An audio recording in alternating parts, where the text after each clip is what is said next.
আজকের শিশু আগামী দিনের ভবিষ্যৎ। তাই একটি সুন্দর, সচেতন ও প্রাণবন্ত শিক্ষাঙ্গন গড়ে তোলা আমাদের সকলের নৈতিক দায়িত্ব।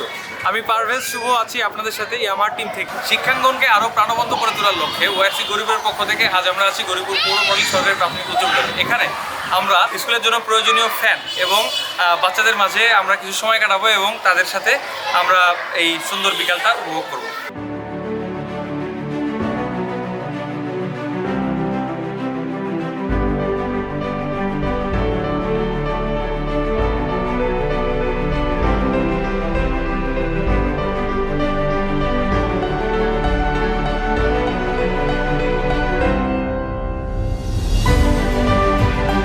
সকলের সহযোগিতায় এই বিদ্যালয়টি এগিয়ে যাবে এবং আমি আবারও ধন্যবাদ জানাই ইয়ামাহা কোম্পানিকে আমাদের সহযোগিতা করার জন্য।